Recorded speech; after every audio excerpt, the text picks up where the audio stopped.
Today I'm going to show you the secret to making your lettuce and your leafy greens stay crisper and last at least 3 to 5 times longer, maybe even 10 times longer in the fridge than what you're currently doing right now. So let me show you my method, and then at the end I have 2 bonus tips for you that I'm just 95% sure you've never heard of before that will extend it even further every time you open the container. 2 tips for that. Okay, so hang on for that. I was getting ready to make my salad for tonight, and I just got all my salad cut up. I like it in little pieces, and I was going to add all my herbs. I just got some basil and arugula, some radish greens, garlic chives, and cilantro. And this method will also work for your herbs as well. Okay, so I just picked all my lettuces. Now this is for garden, fresh, homegrown lettuces, but it works exactly the same if you bought everything in the store. You might just not need to wash them and rinse them quite as many times. So, you know, when you grow your own and you water, a lot of times dirt will splash back on the back. Now, these have already been rinsed twice, but I will give them several rinses.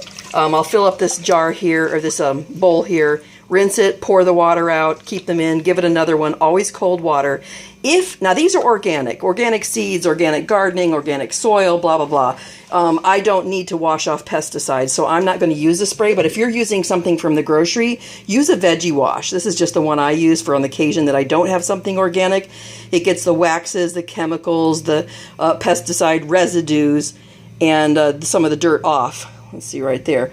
Off your lettuce. So use a veggie wash for sure if you're not growing 100% organic. Now, mind you, if you're not growing organic, and you can wash off the pesticides on the outside of the leaves, but you cannot ever wash off the pesticides that are inside the plant that grew up from your soil. But that's a whole nother video. So you rinse a couple times, and I'll actually turn on the water. And for my final rinse, I will actually go through each leaf and I'll give it a rinse both sides, because you haven't lived till you've had company over and you put your salad out on the table and you turn the lettuce leaf over and it's got dirt on the back because it sticks a lot when you're watering. So you really got to wash each leaf individually. So step 1 is to soak. Step 2 is to rinse. And I soak just to kind of rehydrate them just for a couple minutes. Step 3 is you put them in a salad spinner. Now, if you don't have a salad spinner, you could do this just by laying them out single layer on a paper towel or a dish towel and blot until you get almost all the water off. I like them super dry. I think that's the key. So you put them in the salad spinner, which looks like this. I'm kind of halfway in the middle of my process here. And you give it a good spin, and it's got a brake on it, which I love. You get a really good spin, and then you hit the brake, and then all the water drops down to the bottom. See, you got your water down there in the bottom.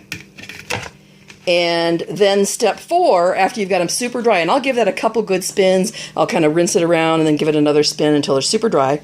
Then you get to a container that's got a good clasp on it. I really like this big one right here. That's what we put the salad in every couple days. And now here's the second key, besides spinning, which is, I think vital, is I layer them with paper towel. On the bottom is paper towel. And I do a very, thin layer of lettuce, and then more paper towel, and then more, and then like this. Now, it will squish down quite a bit, and yes, I do compress. Some people say you want air in there, some say you don't want air in there. I'm in the no air family. I want it compressed, so I'll probably do at least 3 more layers of lettuce in there. Matter of fact, I will get this whole container, probably plus what's on the sink. I might add a little for my dinner salad. In this one big container, I really fill it full with a layer of paper towel in between. So that's my method. 4 steps, easy. Now let's get to the bonus ones. Okay, bonus number 1 are these containers that I discovered that stop the ethylene gases from the vegetables, which was what makes them ripen and actually, turn bad and rot. This is called Debbie Meyer's green boxes. And they come in all different sizes. These are my 2 biggest ones.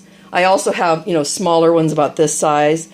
And I just bought them on a whim, I think at Bed Bath & Beyond. You can get them on Amazon too.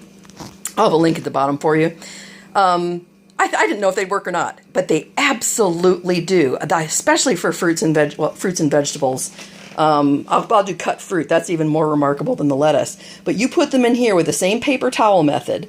And I just don't have one big enough, and we eat lettuce so fast, I don't need to use it for lettuce, but for all my other stuff, all my other herbs, cut anything that's been cut, because they get bad faster. use these Debbie's Green boxes. They weren't that expensive. I got a whole like 24 kit with about 4 of these, 3 of these, and a bunch of smaller ones and shallower ones. So that's your bonus tip, is get these environmentally green boxes. I swear they double or triple the length of time for any fruit and vegetable. I'm just sold on them. I'm actually going to get a whole nother box, and if she makes them any bigger than this, I'm going to get them.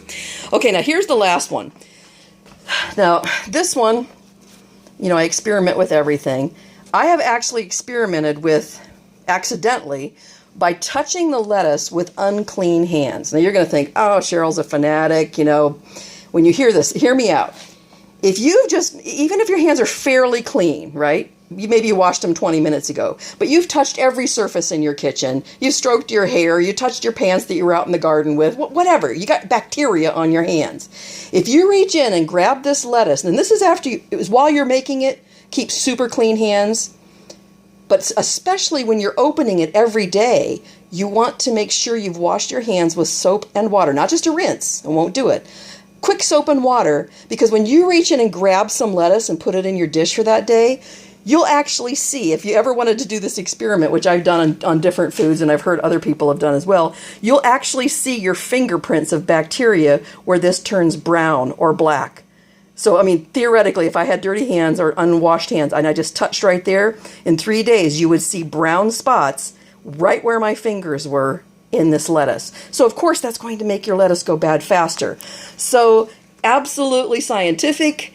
It's a fact. If you put your dirty hands in there, within a day or two, you're going to see a lot faster browning on your lettuce. So make sure your hands are washed. Those are my tips for the day. I hope you enjoyed this. And if you have any great tips on how you prepare your lettuce and make it last longer, please go down in the comment section. Let everybody know. We'd sure appreciate that. Again, remember, you can do this with your herbs as well.